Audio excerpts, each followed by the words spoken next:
Hello everyone, welcome back to Dakshata academy channel. तो कैसे आप सब। तो लास्ट वीडियो में हमने देखा था कि किस तरह मॉडर्न हिस्ट्री में हमने देखा था कि किस तरह ब्रिटिश ने अपना साम्राज्यवादी विस्तार करते हुए बंगाल पर पूरी तरह अपना व्यापारिक जो अधिकार था, अपना जो शासन था वो स्थापित कर लिया था। और अब उनका नेक्स्ट टारगेट कौन था? अब अंग्रेजों का नेक्स्ट भारतीय राज्य था मैसूर, जिसकी ओर वो अपना रुख कर रहे थे, जहां अपना वो विस्तार जो है करना चाहते थे। तो आज की वीडियो में हम देखेंगे कि कैसे अंग्रेजों ने 4 युद्ध, यानी कि अंग्रेजों और मैसूर के टोटल 4 युद्ध हुए हैं। उसके बाद किस तरह अंग्रेजों ने मैसूर राज्य पर अपना जो शासन है वो स्थापित कर लिया था। तो शुरू करने से पहले फटाफट वीडियो को लाइक कर दे, शेयर कर दे और चैनल पर नए हैं तो सब्सक्राइब जरूर कर ले। तो सबसे पहले तो टोटल 4 युद्ध जो है अंग्रेजों के मैसूर से हुए। और ये युद्ध क्यों हुए? अंग्रेजों का मेन टारगेट था कि मैसूर अपना शासन स्थापित करना, तो इसी के चलते टोटल 4 अंग्ल मैसूर युद्ध हुए। और पहला जो फर्स्ट और जो अंग्रेजों और मैसूर के बीच जो युद्ध हुए वो जाने जाते थे अंग्ल मैसूर युद्ध के नाम से। पहला अंग्ल मैसूर युद्ध कब हुआ? ये हुआ आपका 1767 से 1769 के बीच में हुआ। और इस टाइम जो आपके मैसूर के शासक थे वो थे आपके हैदर अली। कौन थे? हैदर अली। दरअसल जो हैदर अली थे इनके जो संबंध थे फ्रांसीसियों के साथ जो काफी अच्छे जो है इनके साथ संबंध थे। और इन्होंने मिलकर, यानी कि हैदर अली और फ्रांसीसियों ने मिलकर जो है आपका अंग्रेजों के खिलाफ जो है नीतियां बनाई। तो हैदर अली के साथ जो है फ्रांसीसियों से काफी अच्छे संबंध थे और इन्होंने जो है आपस में मिलकर, यानी कि हैदर अली ने फ्रांसीसियों के साथ मिलकर जो है अंग्रेजों के विरुद्ध जो है नीतियां बनाई, जिसके चलते अंग्रेजों और मैसूर के संबंध जो है तनावपूर्ण बने। और इन दोनों के बीच, यानी कि अंग्रेजों और मैसूर के बीच जो है पहला युद्ध हुआ 1767-1769 में, जिसमें जो है हैदर अली की हार हुई। और इस युद्ध की समाप्ति हुई कौन सी संधि से? मद्रास की संधि से आपकी पहले आंग्ल मैसूर युद्ध की समाप्ति हुई, मद्रास की संधि। इस संधि में कहा गया कि इस संधि में यह था कि युद्ध जब भी फ्यूचर में जब भी आपका मैसूर पर कोई आक्रमण होता है तो अंग्रेजों ने कहा कि ठीक है, हम आपकी हेल्प करेंगे, चाहे कोई भी अगर मुसीबत आ जाएगी तो हम आपकी हेल्प करेंगे। लेकिन यही नींव बनी, ये संधि जो है नींव बनी सेकेंड युद्ध की। यानी कि जब हम आगे चलकर देखेंगे जो सेकेंड युद्ध हुआ वो क्यों हुआ। तो सेकेंड आंग्ल मैसूर युद्ध हुआ, इसकी जो नींव पहले युद्ध की जो मद्रास की संधि थी वो वही थी। कैसे थी वो आप बताती हूँ मैं आपको। तो ये हुआ 1780 से 1784 में। तो 1771 में क्या हुआ कि 1771 में जो मराठा है आपके, इन्होंने जो है मराठाओं ने मैसूर पर जो है आक्रमण कर दिया। और इस दौरान जो है मैसूर की कोई सहायता अंग्रेजों के द्वारा नहीं की, जो कि उल्लंघन थी किसका? मद्रास की संधि का। क्योंकि मद्रास की संधि में कहा गया था अंग्रेजों के द्वारा कि हम आपकी भारी शक्ति अगर आप पर आक्रमण करती है तो हम आपकी हेल्प करेंगे। लेकिन इसका उल्लंघन हुआ। जब मराठों ने आपका मैसूर पर हमला किया तो अंग्रेजों ने हेल्प नहीं की, तो जिससे कि यहाँ इनके संबंध जो है अब तनावपूर्ण दोबारा से बन गए। किस किस के? मैसूर और अंग्रेजों के, क्योंकि उन्होंने इनकी मैसूर की हेल्प नहीं की जब मराठाओं ने इन पर जो आपका हमला किया। आगे चलकर जो आपका माहे एक फ्रांसीसी क्षेत्र था। माहे एक फ्रांसीसी क्षेत्र है आपका, यहाँ पे देखेंगे आप माहे है, जो कि आपका एक फ्रांसीसी क्षेत्र है जो कि आपका मैसूर राज्य में पड़ता था। तो ये जो फ्रांसीसी क्षेत्र है यहाँ पर दरअसल हुआ क्या था कि उस समय जो है इस दौरान क्या था कि वर्ल्ड हिस्ट्री में देखें तो उस दौरान जो है आपकी अमेरिकी क्रांति चल रही थी। यानी कि जो अमेरिकी क्रांति, यानी कि जो अमेरिका है वो जागृत हो रहा था और वो भी जो है अपनी जो स्वतंत्रता चाहता था ब्रिटिश से। और अमेरिकी के साथ थे कौन? आपके फ्रांसीसी। इनसे कौन मिले हुए थे? फ्रांसीसी मिले हुए थे, है ना। तो ये आपके जो है अमेरिकी जो स्वतंत्रता संग्राम चल रहा था इनसे आपके मिले हुए थे फ्रांसीसी। तो ये जो दोनों ही ब्रिटिश के विरुद्ध थे और भारत में स्थिति क्या थी कि भारत में मैसूर राज्य में एक क्षेत्र था यहाँ पर आपका माहे। माहे जो कि भारत में एक फ्रांसीसी बस्ती थी। ये फ्रांसीसी बस्ती पर जो है अंग्रेजों ने अपना अधिकार जमा लिया। क्या किया? अपना अधिकार जो है भारत में जमा लिया, जिसके बाद यानी कि इन्होंने माहे जो है आपका, जो कि मैसूर राज्य में पड़ता था और एक फ्रांसीसी बस्ती थी, ये इनसे यहाँ पर छीन ली, इस पर जो है अपना अधिकार जो है स्थापित कर लिया। जिसके चलते, क्योंकि पहले ही मैसूर और अंग्रेजों के जो संबंध थे वो तनावपूर्ण चल ही रहे थे, क्योंकि मद्रास की संधि का उल्लंघन किया था। दूसरी बात, उनका जो क्षेत्र था माहे, जो कि एक फ्रांसीसी बस्ती था, उस पर भी उन्होंने अधिकार जमा लिया। तो उसके बाद जो है आपका क्या हुआ, यहाँ पर आपका दूसरा आंग्ल मैसूर युद्ध हुआ। किस किस के बीच में? अंग्रेजों और मैसूर के बीच में दूसरा आंग्ल मैसूर युद्ध यहाँ पर हुआ। और इस युद्ध में क्या हुआ कि जो हैदराबाद के निजाम और साथ में अब जो मराठा भी इनके साथ मिल गए थे आकर मैसूर के साथ, तो मराठा आपके जो हैदराबाद के निजाम और मैसूर, तीनों के त्रिगुट ने, किसने? मराठा, मैसूर और हैदराबाद के जो निजाम है, तीनों जो है आपके राज्य हो गए थे किसके अगेंस्ट? आपके अंग्रेजों के विरुद्ध यहाँ पर अब हो चुके थे।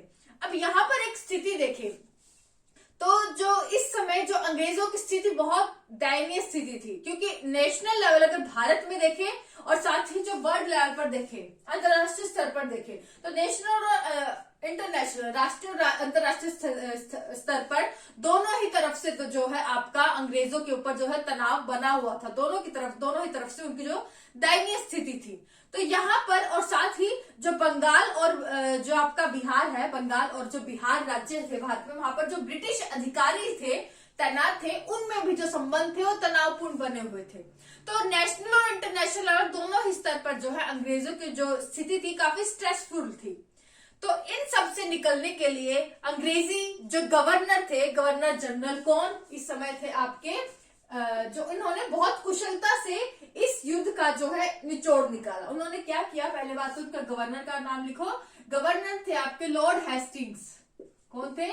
Lord Hastings. बहुत इन्होंने क्या किया?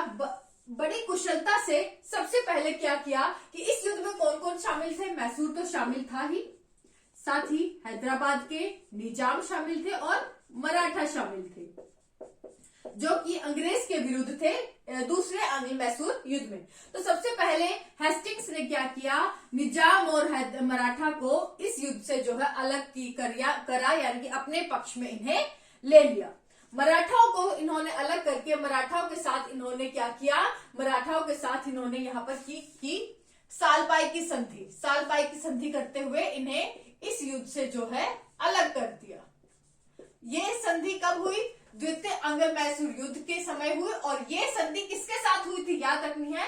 ये संधि जो है मराठाओं के साथ जो अंग्रेजों ने की है, और ये संधि करके इन्होंने जो है इन्हें मराठाओं को द्वितीय आंग्ल मैसूर युद्ध से अलग कर दिया। उसके बाद इन्होंने मैसूर में जो है मैसूर के साथ कौन सी संधि की? मैसूर के साथ इन्होंने जो है आपकी एक संधि की थी, उस संधि का नाम है आपका मंगलोर की संधि। तो मैसूर के साथ कौन सी संधि की? मंगलोर की संधि, जो कि 1784 में इन्होंने की। तो ये याद रखिए आपका मैसूर के साथ कौन सी की, यहाँ पे मिटा रही हूं।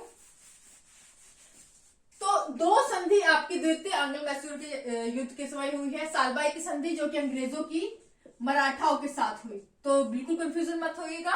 और दूसरी संधि इन्होंने मैसूर से की, और इस संधि के साथ ही जो है द्वितीय आंग्ल मैसूर युद्ध की जो है वो आपकी समाप्ति हुई। और ये संधि थी मंगलोर की संधि। मंगलोर की संधि, और ये आपके किसके साथ हुई? मैसूर के साथ ही हुई। मैसूर में उस समय आपके कौन आ गए थे? टीपू सुल्तान, काफी फेमस है, टीपू सुल्तान आ गए थे। इनके साथ इन्होंने मंगलोर की संधि की, और जिसके साथ ही आपका द्वितीय आंग्ल मैसूर युद्ध जो है आपका समाप्त हुआ। तो ये दो युद्ध हो गए। उसके बाद तीसरा आंग्ल मैसूर युद्ध कैसे हुआ?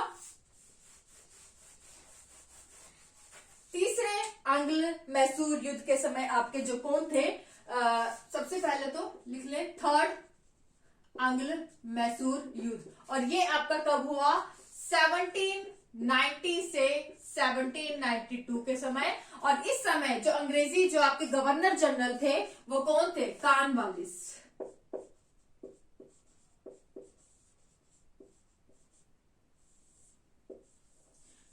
कॉर्नवालिस जो है इनके वो जो है आपके गवर्नर जनरल थे। यहाँ पर आपको याद रखना है कि जो यहाँ पर सबसे पहले तो कि मैसूर में जो शासक कौन थे आपके, टीपू सुल्तान यहाँ पर जो है शासन कर रहे थे, टीपू सुल्तान। और तृतीय अंग्ल मैसूर युद्ध के समय आपके गवर्नर जनरल है कॉर्नवालिस। और इस समय जो है कैसे युद्ध हुआ, तो यहाँ पर भी क्या हुआ कि यहाँ पर अगर आप मेन चीज बार बार देखें, फ्रांसीसियों का नाम आ रहा है कि फ्रांसीसी जो है पहले युद्ध में भी, सेकेंड युद्ध में भी हमने देखा था कि फ्रांसीसियों का नाम आया, थर्ड युद्ध में भी यही हुआ कि टीपू सुल्तान के जो है फ्रांसीसियों के साथ जो है अच्छे संबंध थे, जिसके कारण जो है आगे चलकर हम देखेंगे जो अंग्रेजों और मैसूर के संबंध फिर से एक बार खराब हुए, टीपू सुल्तान के संबंध खराब हुए, क्योंकि टीपू सुल्तान के जो फ्रांसीसियों के साथ अच्छे संबंध थे। इसी तरह तो कॉर्नवालिस के काल में, जब कॉर्नवालिस जो है अंग्रेजों के जो है गवर्नर जनरल थे, तो टीपू सुल्तान के फ्रांसीसियों के साथ अच्छे संबंध थे। और इसी संदर्भ में जो एक ब्रिटिश संरक्षित क्षेत्र था, याद रखें त्रावणकोर, त्रावणकोर जो कि एक ब्रिटिश संरक्षित क्षेत्र था, त्रावणकोर पर किसने हमला किया, टीपू सुल्तान ने। तो त्रावणकोर पर जो है टीपू सुल्तान ने हमला कर दिया। साथ ही पहले ही अंग्रेज जो है इनसे पहले नाराज थे, इनके साथ तनावपूर्ण संबंध थे, क्योंकि इनके जो है जो फ्रांसीसियों के साथ अच्छे संबंध भी थे, जिसके चलते जब बाद में इन्होंने त्रावणकोर पर भी हमला कर दिया, जो कि अंग्रेजी संरक्षित जो क्षेत्र था, इस पर भी हमला कर दिया, तो उसके बाद स्वाभाविक था कि अब हम जो युद्ध तो होना ही होना था, किस किस के बीच में, अंग्रेजों और मैसूर के युद्ध जो है आपका तीसरा आंग्ल मैसूर युद्ध हुआ, जब आपके अंग्रेजी गवर्नर जनरल थे वो कौन थे, कॉर्नवालिस थे। और इस युद्ध में जो है आपकी क्या हुई, अंग्रेजों ने इन टीपू सुल्तान को हरा दिया, तो टीपू सुल्तान की हार हुई। और इस हार के बाद जो है, इस हार के सामना करने के बाद मैसूर राज्य को जो है आपका काफी जो नुकसान का सामना करना पड़ा, क्योंकि इस नुकसान के बदले जो है क्या किया अंग्रेजों ने, इसके बदले तीसरे युद्ध के बदले अंग्रेजों ने जो मैसूर का जो आधा राज्य था वो टीपू सुल्तान से ले लिया। तो आधा राज्य जो है मैसूर से अंग्रेजों ने जो है अपने ले लिया, और युद्ध हर्जाना के रूप में, यानी युद्ध के हर्जाने के रूप में एक बड़ी रकम उनसे वसूली। साथ ही जो टीपू सुल्तान के जो दो बेटे थे उनको जो है बंदी बना लिया। तो काफी जो है मेन चीज अगर आप पूरा उसमें देखेंगे ध्यान से, तो मैसूर में जो काला युद्ध के नाम से हम बोल सकते हैं कि जो मेन जो युद्ध था जिसने मैसूर में जो है अंग्रेजों की एक थोड़ी पक्की स्थिति बना दी थी, तो कौन सा युद्ध था, तो वो था तीसरा युद्ध। क्योंकि तीसरे युद्ध में यहाँ पर क्या हुआ कि आधा राज्य जो है टीपू सुल्तान को देना पड़ा, किसको, अंग्रेजों को, और साथ ही जो उनके दो बेटे थे वो भी उन्होंने रख लिए, बंदी बनाकर रख लिए, और एक बड़ी रकम जो है युद्ध हर्जाने के रूप में जो है उनसे वसूल ली। तो ये आपको याद रखना है। उसके बाद फोर्थ है चौथा आंग्ल मैसूर युद्ध, जो कि कब हुआ। और यहाँ पर एक और चीज, यहाँ पर जो युद्ध समाप्ति के बाद जो संधि हुई है वो कब हुई है, 1792 में हुई, और जिस संधि का नाम है श्रीरंगपट्टनम की संधि। तो श्रीरंगपट्टनम की संधि जो है किसके साथ हुई, अंग्रेजों की टीपू सुल्तान के साथ संधि हुई युद्ध समाप्ति के बाद। और इसी संधि के तहत टीपू सुल्तान से मैसूर का आधा राज्य लिया गया, उनके दो बेटे को बंधक बना लिया गया, और साथ ही युद्ध हर्जाने के रूप में एक बड़ी रकम उनसे वसूली गई। चौथा आंग्ल मैसूर युद्ध, तो चौथा आंग्ल मैसूर युद्ध, तो चौथा जो आंग्ल मैसूर युद्ध है वो आपका हुआ कब, 1799 में। चौथा आंग्ल मैसूर युद्ध कब हुआ, 1799 में हुआ। और इस दौरान भी क्या है कि अंग्रेजों के जो टीपू सुल्तान यहाँ के शासक थे, जो कि काफी दयनीय स्थिति में अब तक जो है हो चुके थे, लेकिन फिर भी इनके जो संबंध थे, फिर भी टीपू सुल्तान के कुछ ना कुछ संबंध फ्रांसीसियों के यहाँ से थे। तो फ्रांसीसियों के साथ इनके साथ संबंध भी बने हुए थे। लेकिन और साथ में सबसे पहले याद रखना है कि यहाँ पर जो अंग्रेजी गवर्नर जनरल थे वो कौन थे, लॉर्ड वेलेस्ली। कौन थे, लॉर्ड वेलेस्ली। तो इस समय क्या हो रहा था कि इस समय जो है वर्ल्ड में, इंडिया में, भारत में बात करें तो मैसूर राज्य में अपना शासन स्थापित करना चाह रहे थे अंग्रेज। तो मैसूर में जो टीपू सुल्तान पहले ही दयनीय स्थिति में था, उसके फिर भी उसने अपने संबंध यहाँ से फ्रांसीसियों के साथ बनाए हुए थे, और वर्ल्ड लेवल पर देखे तो अंग्रेजों ने देखा कि जो नेपोलियन जो है मिस्र का अभियान कर रहा था। तो उन्हें खतरा था कि मैसूर जो है कहीं हमारे हाथ से निकल ना जाए, भारत की ओर ना देख ले। जो है नेपोलियन जो पहले ही मिस्र का अभियान कर चुका था, तो इसी के चलते उन्होंने देखा कि पहले ही जो टीपू सुल्तान एक तो कमजोर स्थिति में है, हम उसका आधा राज्य पहले ही ले चुके हैं, लेकिन वो फिर भी नहीं मान रहा और फ्रांसीसियों के साथ संबंध उसने बनाए रखे हुए हैं, तो क्यों ना हम पूरा राज्य अब मैसूर को जो है हम अपने ही वश में कर ले इनडायरेक्टली। तो इन्होंने क्या किया कि जो बाकी आधा बचा हुआ राज्य था उस पर भी हमला कर दिया और यहाँ पर जो है टीपू सुल्तान को हार का सामना करना पड़ा और वो उनकी जो है समाप्ति यहाँ पर इस युद्ध में हो गई। और यहाँ पर आंग्ल मैसूर युद्ध के बाद जो है पूरा मैसूर अब अंग्रेजों के कब्जे में आ गया। और इस युद्ध में बाद जो आपका छोटा सा क्षेत्र बचा था, इस छोटे से क्षेत्र में जो है 2 वर्षीय बालक यानी कि ओड्यार वंश को यहाँ पर जो है छोटे से मैसूर जो आपका बचा हुआ था, यहाँ पर 2 वर्षीय जो बालक थे ओड्यार वंश के, उनको यहाँ पर शासन करने के लिए उन्हें गद्दी पर जो है बैठा दिया। लेकिन हम देखें उनसे क्या होना था, वो पूरा राज्य तो है दरअसल आपका मैसूर अब अंग्रेजों के कब्जे में ही आ गया था। और इस युद्ध के बाद जो अंग्रेजों ने जो संधि की है वो कौन सी की है, वो की है आपकी सहायक संधि। तो वेलेस्ली की सहायक संधि प्रणाली बहुत फेमस है, इसके बारे में आगे पढ़ना है। तो सहायक संधि जो है इन्होंने यहाँ पर की, चौथे युद्ध के बाद अंग्रेजों ने जो है मैसूर के साथ सहायक संधि की और उसके तहत जो छोटे से राज्य पर जो आपका शासन था उस पर ओड्यार वर्ष के 2 वर्षीय बालक की यहाँ पर उन्हें गद्दी पर जो है बैठा दिया। तो इस युद्ध के बाद जो है अब जो मैसूर जो राज्य है आपका लगभग अंग्रेजों के कब्जे में जो है अब पूरा आ चुका था। तो इस तरह से हम देखेंगे कि अंग्रेजों ने बंगाल के बाद जो है मैसूर राज्य पर भी अपना साम्राज्यवादी विस्तार जो है पूरी तरह अपना जमा लिया था और बहुत आसानी से जमा लिया।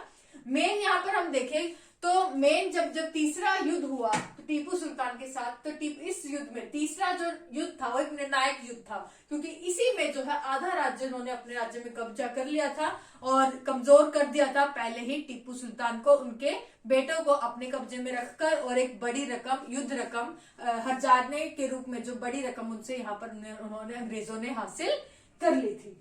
और एक और चीज बार बार आप देखेंगे कि पहला, दूसरा, तीसरा, चौथा चारों ही युद्ध में आप देखेंगे कि जो मैसूर के यहाँ पर जो शासक हुए उन सबके संबंध जो है फ्रांसीसियों से अच्छे बने हुए थे और यही एक कारण था कि उनके जो संबंध थे अंग्रेजों के साथ तनावपूर्ण बने हुए थे, जो कहीं ना कहीं कारण थे आंग्ल मैसूर युद्ध होने के। ओके, तो ये था हमारा आज का पूरा टॉपिक कि किस तरह अंग्रेजों ने मैसूर पर अपना शासन जो है स्थापित कर लिया। तो आज के लिए बस इतना ही।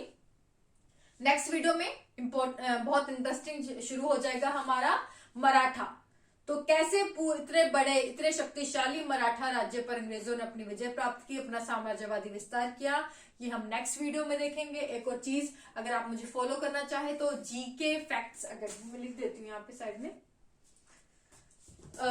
मेरा इंस्टाग्राम अकाउंट है, वहां पर मैं छोटे छोटे ट्रिक्स डालती हूँ जीके की, तो आप चाहे तो मुझे फॉलो कर सकते हैं। ये है GK underscore facts underscore academy. एक तो ये अकाउंट है, दूसरा अकाउंट है दक्षता अकेडमी, स्पेलिंग देख लीजिएगा। तो ये यूजर नेम है, तो आप मुझे चाहे तो इस पर फॉलो कर सकते हैं अकाउंट पर। टेलीग्राम चैनल भी दक्षता अकेडमी के नाम से है, वहां पर भी जाकर आप मुझे फॉलो कर सकते हैं। और वीडियो को शेयर जरूर करिएगा। अगर टॉपिक समझ में आता है तो प्लीज लाइक करें, चैनल पर नए हैं तो सब्सक्राइब करें। मिलते हैं अपने नेक्स्ट टॉपिक पर अपने ही चैनल पर। Thank you so much.